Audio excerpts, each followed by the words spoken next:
Alright everyone, welcome back. We're looking at the week 5 group problem now. So let's get right into it. It says, an artillery cannon positioned on the top of a cliff of heights 200 meters is aimed at an elevation of 60 degrees above the horizontal. And part A says, with what speed must it launch a shell for the shell to land on a target in the valley below 100 meters away from the base of the cliff? Okay, so this is your basic, very prototypical type of example of two-dimensional projectile motion. Very common thing, type of kinematic problem we do in this class.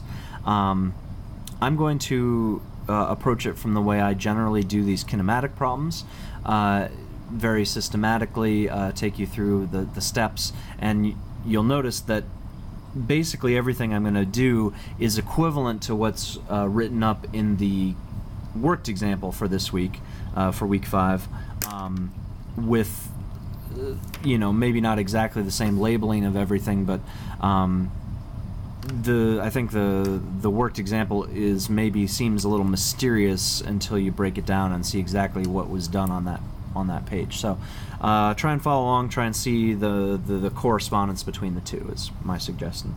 Okay, so let's first draw the situation, as I always like to do. We've got a cliff 200 meters up. 200 meters is the height. Okay, we've got a target down here. I'll just make a little marking like that. That is, we're told 100 meters away from the base of the cliff. Oh, 100 meters. Alright, and our projectile is going to go going to travel under projectile motion like so. And what I know is that the launch angle, if I label this as V0, V0 has a magnitude of, well, I don't know what it is yet, so I won't label that, but I do know that the angle here is 60 degrees. Like so. Okay? Now, a couple of things here just to give us a general orientation of the direction we're going to go. In general, when you're solving this type of problem, the way it works out is that the x component of your initial velocity will be the x component of velocity for the entire motion, because there's no acceleration in the x direction, x and y being the typical definitions that we usually use, x and y.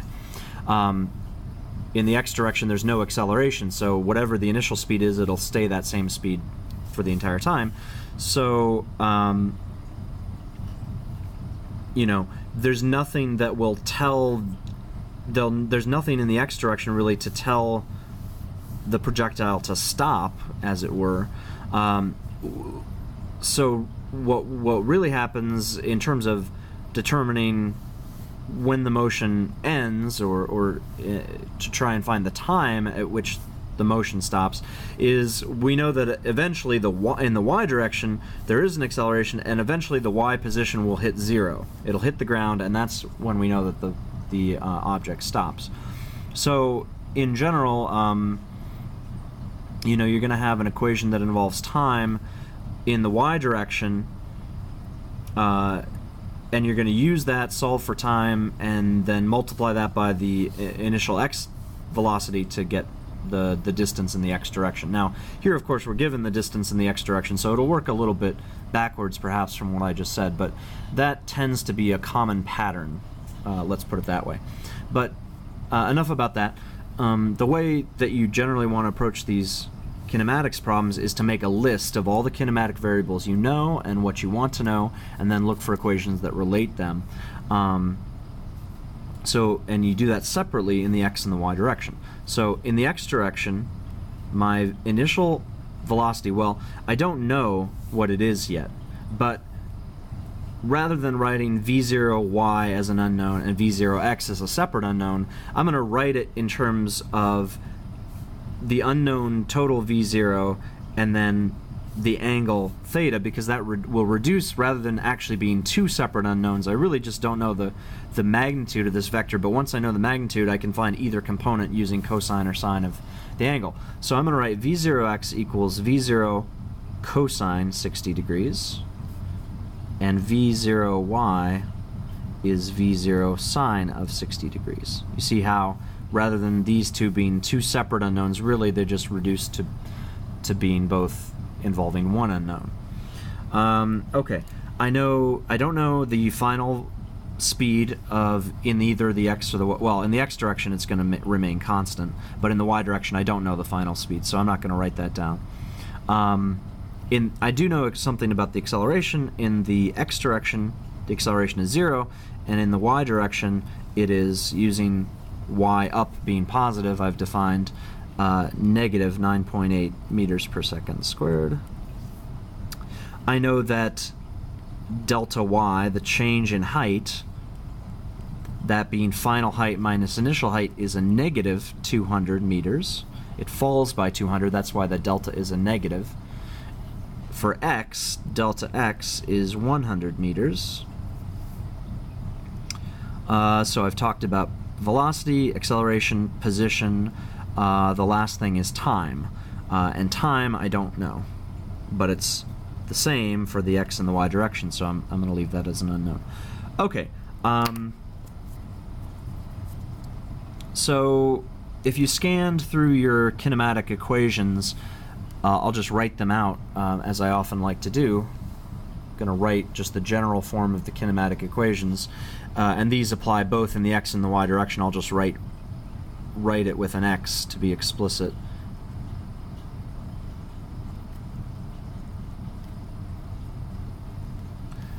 Okay, v x squared equals v0 x squared plus 2ax delta x, and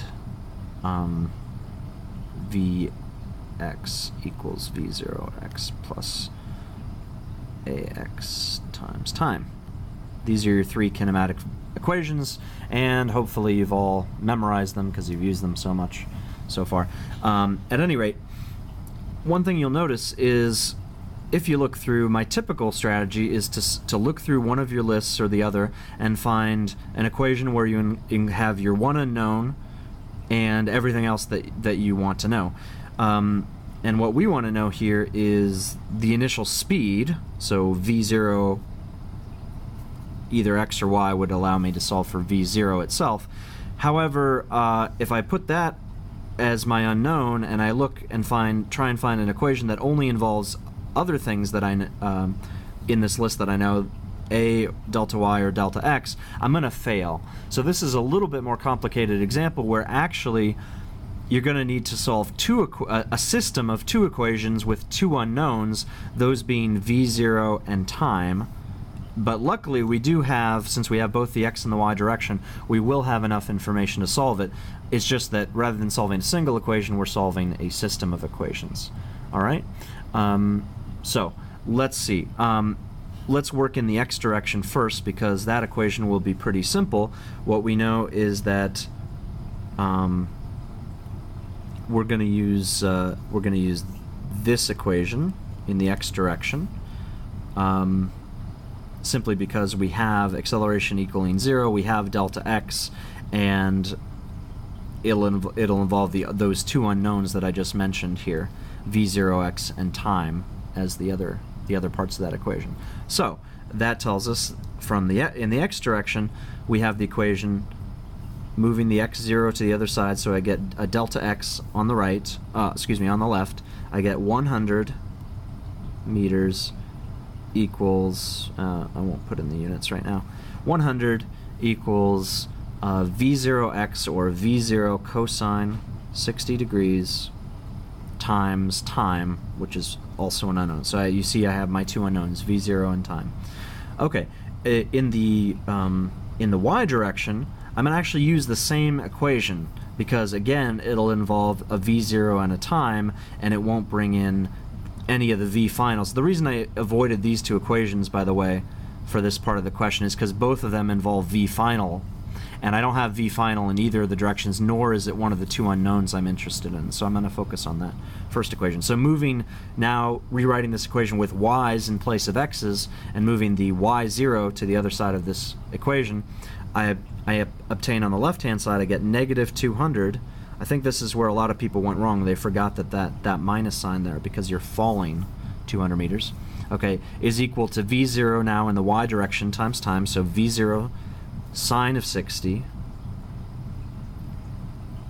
times time, and then plus 1/2 a in the y direction times time squared. Well, a is negative 9.8, so minus 1/2 9.8 t squared. All right, these are my two equations. Now to solve them, you can use any system of any method that you like to solve a system of two equations with two unknowns. The simplest is probably to solve for time, for instance, in this equation, then substitute. So basically using substitution. So if I do that, I'm gonna I think I'm gonna move the camera like this. Okay, I'm gonna just rewrite this equation as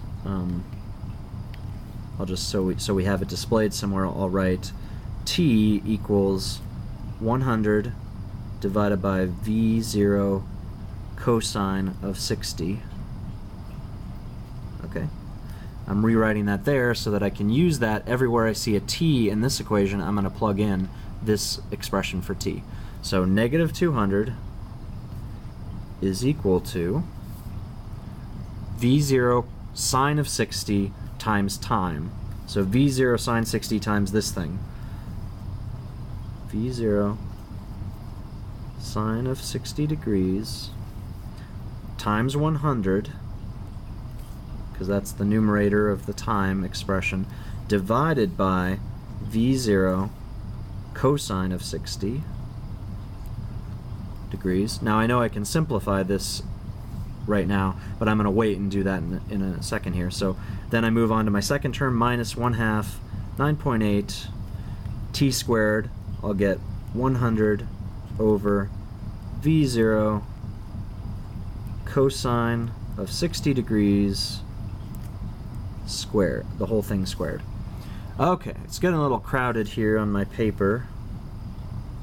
Let me just draw that line there so you can see this expression sort of separated from everything else. Okay, I'm going to simplify this now, and my goal, remember, since I've eliminated time by substitution, my goal is to solve for v0, so I'm going to rearrange things to do that, but I'll go step by step so you can see it.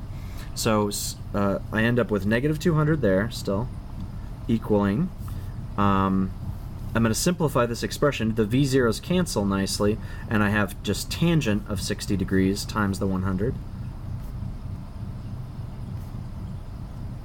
And then here I get a negative 4.9, just combining the 1/2 and the 9.8 for simplicity.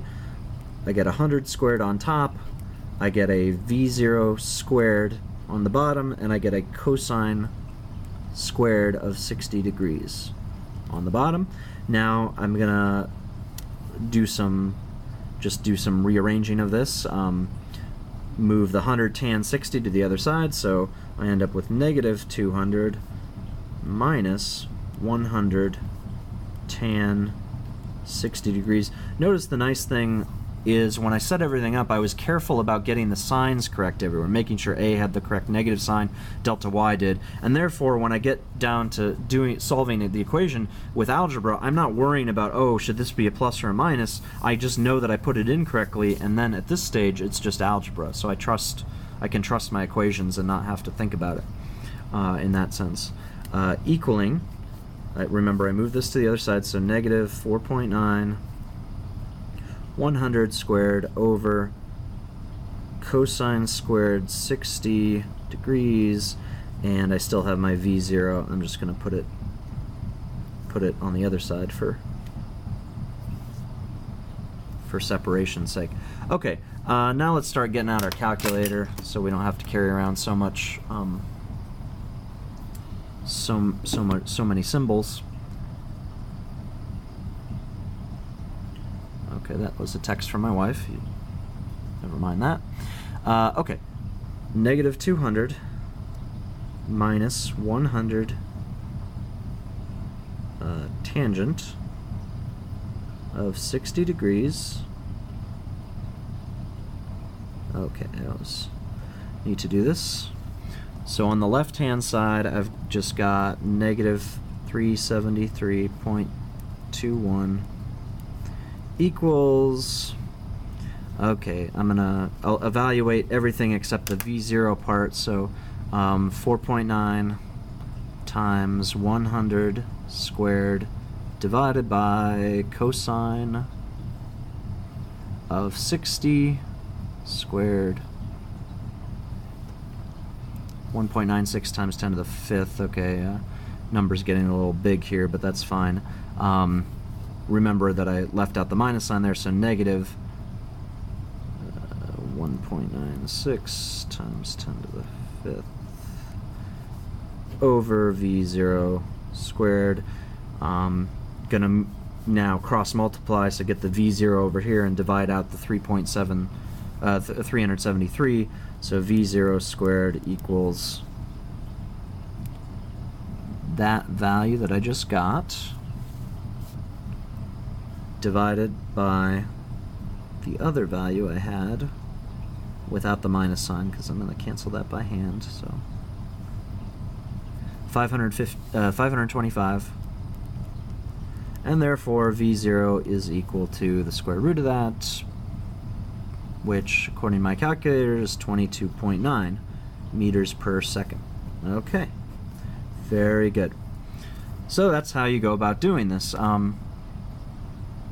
And actually, if you look back at the worked example, you could solve that worked example, just use the final formula if you really wanted to, if you didn't want to think about it, using the final formula. But if you read through the logic of how they solved it there, you observe that the h, what they used for h, you have to put in the negative 200. I think many people missed it because they did that, but they put in 200, not following the logic themselves, just kind of trusting the formula and not thinking about it.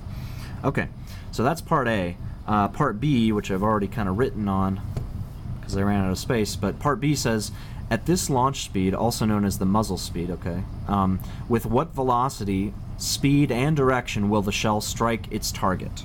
So if we want the speed and direction of the velocity vector when it hits its target, we're going to go back to our original formula where we now know what V0 is, and we could plug it back in to find out what T is, and that'll give us enough information now to use one of these two equations to find V final.